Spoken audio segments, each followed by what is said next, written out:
Biology का सामान्य अध्ययन। तो पहला क्वेश्चन है, बायोलॉजी शब्द का सर्वप्रथम प्रयोग है लेमार्क और ट्रेवेनियस द्वारा 1801 में किया गया था।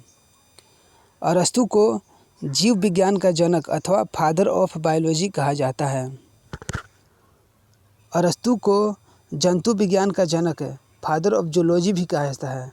तो फादर ऑफ बायोलॉजी या फादर ऑफ जूलॉजी अरस्तु को कहा जाता है।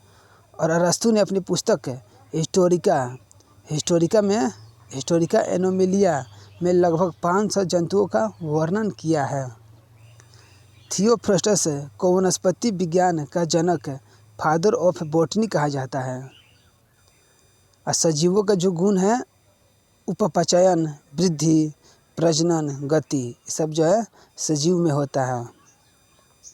जीवों के आधुनिक वर्गीकरण की शुरुआत कैरोलिस लिनियस द्वारा की गई थी। कैरोलिस लिनियस ने जीवों को जंतु जगत और पादप जगत में बांटा है। कैरोलिस लिनियस को वर्गीकी का पिता भी कहा जाता है। 5 जगत वर्गीकरण का सिद्धांत R.H. व्हिटकर द्वारा दिया गया था। अब व्हिटकर के अनुसार जो है 5 जगत में बांटा था। तो पहला है मोनेरा, दूसरा प्रोटिस्टा, तीसरा कवक, चौथा है पादप और पांचवा है जंतु। तो पहला जो मोनेरा है उसमें आएगा कि इसके अंतर्गत एक कोशिकीय प्रोकैरियोटिक जीव आते हैं।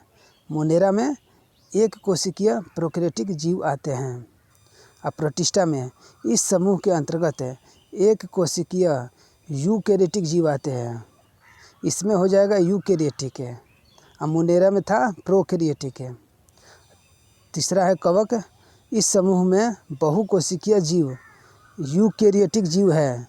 कवक में कोशिका भित्ति काइटिन नामक जटिल शर्करा की बनी होती है। चौथा है पादप। इस समूह के अंतर्गत सेलुलोज से बनी कोशिका भित्ति वाली बहुकोशिकीय यूकैरियोटिक जीव आते हैं। और जंतु हो जाएगा पांचवा। इस समूह के अंतर्गत बहुकोशिकीय विषमपोषी यूकैरियोटिक जीव आते हैं। इसमें जो है विषमपोषी यूकैरियोटिक जीव आते हैं जंतु में। और पादप में हो जाएगा बहुकोशिकीय यूकैरियोटिक जीव आते हैं। तो ब्रायोफाइटा को पादप वर्ग का उभयचर कहा जाता है। जिम्नोस्पर्म के पौधे नग्नबीजी होते हैं। इनका बीज जो है फलों के अंदर नहीं होता है। पोडीफेरा संघ के सदस्य सामान्यतः स्पंज के नाम से जाने जाते हैं। टीनोफेरा के सदस्यों का सामान्यतः कोब जेली कहा जाता है। पोडीफेरा संघ के सदस्य को स्पंज और टीनोफेरा के सदस्य को कोब जेली कहा जाता है। प्लेटीहेल्मिन्थीज संघ के प्राणी चपटे होते हैं। इस कारण इन्हें चपटे कृमि कहा जाता है। निमेटोडा प्राणियों का शरीर अनुप्रस्थ काट में गोलाकार होता है। इस कारण इन्हें गोल कृमि कहा जाता है। तो निमेटोडा प्राणियों का शरीर अनुप्रस्थ काट में गोलाकार होता है। इस कारण इन्हें गोला कृमि कहा जाता है। आर्थ्रोपोडा प्राणी जगत का सबसे बड़ा संघ है। मोलस्का जो है दूसरा सबसे बड़ा संघ है। और मगरमच्छ का हृदय जो है 4 प्रकोष्ठी से बना होता है। मनुष्य का भी 4 प्रकोष्ठी का ही हृदय होता है, मछली का 2। तो डायफ्राम की उपस्थिति स्तनधारियों का मूलभूत लक्षण होता है। ब्लू व्हेल विशालतम स्तनधारी है। कोशिका का खोज सर्वप्रथम रॉबर्ट हुक द्वारा सन 1665 में की गई थी। सर्वप्रथम जीवित कोशिका की खोज ल्यू वेनहोक द्वारा की गई थी। और संसार का सबसे छोटा कोशिका माइकोप्लाज्मा गैली सेप्टिकम है। मानव शरीर में पाई जाने वाली सबसे बड़ी कोशिका अंडाणु तथा सबसे लंबी कोशिका तंत्रिका तंत्र की न्यूरॉन है। माइटोकॉन्ड्रिया में गोलाकार डीएनए तथा 70S राइबोसोम पाया जाता है। टमाटर का लाल रंग लाइकोपेन के कारण होता है। राइबोसोम आरएनए तथा प्रोटीन से बना होता है जिस पर कोई आवरण नहीं होता है। राइबोसोम पर कोई आवरण नहीं होता है। राइबोसोम को पैलाडे कण भी कहा जाता है। लाइसोसोम को आत्महत्या की थैली या पाचन थैली कहा जाता है। गोल्जिकाए को पौधे में डेक्टासोम कहा जाता है। केंद्रिका को आरएनए का भंडार गृह कहा जाता है। ग्रेगर जॉन मेंडल को आनुवंशिकी का जनक कहा जाता है। मनुष्य में 23 अर्थात 46 गुणसूत्र पाए जाते हैं। जेम्स वाटसन एवं फ्रांसिस फ्रिंक द्वारा सन 1953 में डीएनए की द्विकुंडलित संरचना प्रस्तुत की गई। जंतु कोशिका में लवक नहीं पाया जाता है, लवक सिर्फ पेड़ में पाया जाता है। समसूत्री विभाजन में गुणसूत्रों की संख्या आधी रह जाती है। इस प्रकार का विभाजन प्रजनन अंगों की कोशिकाओं में पाया जाता है। ऊतक शब्द का सर्वप्रथम प्रयोग विचट द्वारा किया गया था। लिगामेंट के माध्यम से अस्थिया को अस्थिया जोड़ती है। लिगामेंट से अस्थि को अस्थि जोड़ता है और टेंडन के द्वारा मांसपेशी को अस्थि। पेशीय ऊतकों की गतिशीलता एवं संकुचनशीलता में एक्टिन तथा मायोसिन नामक प्रोटीन की महत्वपूर्ण भूमिका होती है। ग्रास नली इसोफेगस में क्रमाकुंजन के द्वारा भोजन नीचे की ओर खिसकता है। आंत्र रस माल्टेज, सुक्रोज, लैक्टेज एंजाइम उपस्थित होते हैं। पीत रस यकृत द्वारा स्रावित किया जाता है, जो कि पित्ताशय में संचित रहता है। अग्नाशय रस अग्नाशयी कोशिका के द्वारा स्रावित किया जाता है। लार में टाइलिन तथा लाइसोजाइम पाया जाता है।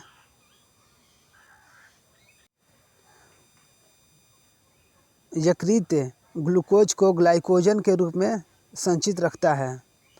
मानव शरीर की सबसे बड़ी ग्रंथि यकृत है।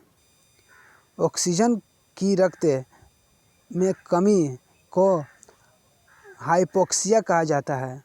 ऑक्सीजन की रक्त में कमी को हाइपोक्सिया कहा जाता है। रुधिर परिसंचरण की खोज विलियम हार्वे द्वारा की गई थी। हृदय की दोहरी झिल्ली पेरिकार्डियम से घिरा होता है। एक वयस्क का सामान्य रक्तचाप लगभग 120/80 होता है। इलेक्ट्रोकार्डियोग्राफ हृदय की गतिविधि को दर्शाता है। आरबीसी का जीवन काल लगभग 120 दिनों का होता है। डब्ल्यूबीसी का जीवन काल लगभग 10 से 13 दिनों का होता है। और श्वेत रक्त कणिकाएं डब्ल्यूबीसी संक्रमण से शरीर को रक्षा करता है। रुधिर वर्ग या ब्लड ग्रुप की खोज कार्ल लैंडस्टीनर द्वारा की गई थी। ओ रुधिर वर्ग को सर्वात्रिक रक्तदाता कहा जाता है। एबी रुधिर वर्ग को सर्वात्रिक ग्राही कहा जाता है। तो नेफ्रॉन किडनी की संरचनात्मक एवं कार्यात्मक इकाई होती है। वयस्क मनुष्य में 206 हड्डियाँ होती हैं। विटामिन डी की कमी से रिकेट्स रोग हो जाता है। मानव शरीर की सबसे बड़ी फीमर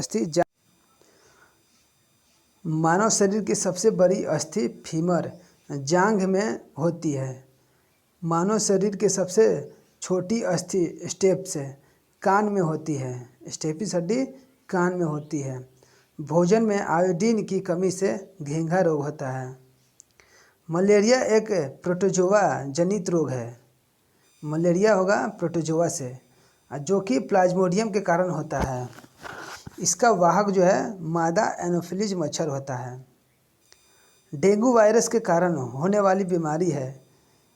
डेंगू जो है वायरस के कारण होती है और इसकी वाहक मादा एडिस एजिप्ट मच्छर होती है। मरासमस प्रोटीन की कमी से होने वाला रोग है। चेचक वेरिओला नामक विषाणु के कारण होता है। छोटी माता वेरिसेला नामक विषाणु से होता है। चेचक वेरिओला से होगा और छोटी माता वेरिसेला से होता है।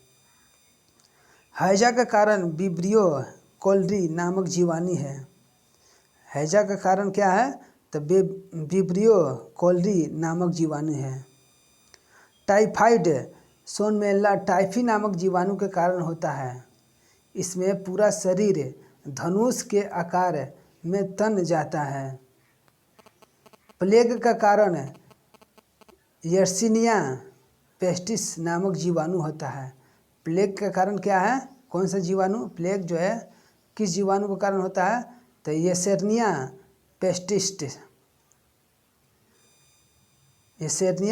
पेस्टिस नामक जीवाणु के कारण जो है प्लेग हो जाता है। एंट अमीबा हिस्टोलिका के कारण पेचिस हो जाता है। फाइलेरिया के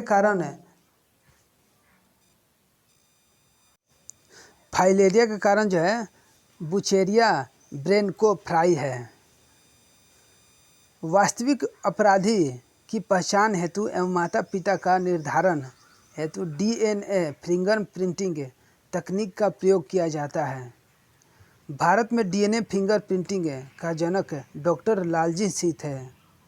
गोल्डन राइस की किस्म में सर्वाधिक मात्रा में विटामिन ए पाया जाता है। गोल्डन राइस में विटामिन ए सर्वाधिक मिलेगा। सुजाता एवं कल्याणा सोना जो है गेहूं का प्रमुख किस्में हैं। सुजाता एवं कल्याणा सोना जो है गेहूं के प्रमुख किस्में हैं। इमली में टार्टरिक अम्ल पाया जाता है। सेब में मौलिक अम्ल पाया जाता है। विश्व में सबसे ज़्यादा दूध उत्पादन होल्स्टीन फ्रीजियन गायों के द्वारा की जाती है। तो विश्व में जो गाय है सबसे ज़्यादा दूध है तो होल्स्टीन फ्रीजियन सबसे ज़्यादा जो है यह गाय दूध देती है। दूध का सफ़ेद रंग केसिन नामक प्रोटीन के कारण होता है। दूध का सफ़ेद रंग जो है केसिन नामक प्रोटीन से होता है। खट्टे दूध में लैक्टिक एसिड पाया जाता है। खट्टा दूध में लैक्टिक एसिड पाया जाता है। गुलाबी क्रांति का संबंध झींगा उत्पादन से है। गुलाबी क्रांति का संबंध झींगा उत्पादन से है। और रजत क्रांति का संबंध अंडा उत्पादन से संबंधित है। और नीली क्रांति का संबंध मछली से है। मछली के उत्पादन में वृद्धि से नीली क्रांति हो जाएगा। अब किण्वन की खोज लुई पाश्चर ने की थी। किण्वन की खोज किसने किया था? तो लुई पाश्चर ने किया था। कोशिका सिद्धांत का प्रतिपादन स्लेडन और स्वान ने किया था। पेनिसिलिन की खोज का श्रेय अलेक्जेंडर फ्लेमिंग को जाता है। चेचक का टीका एडवर्ड जेनर द्वारा खोजा गया था।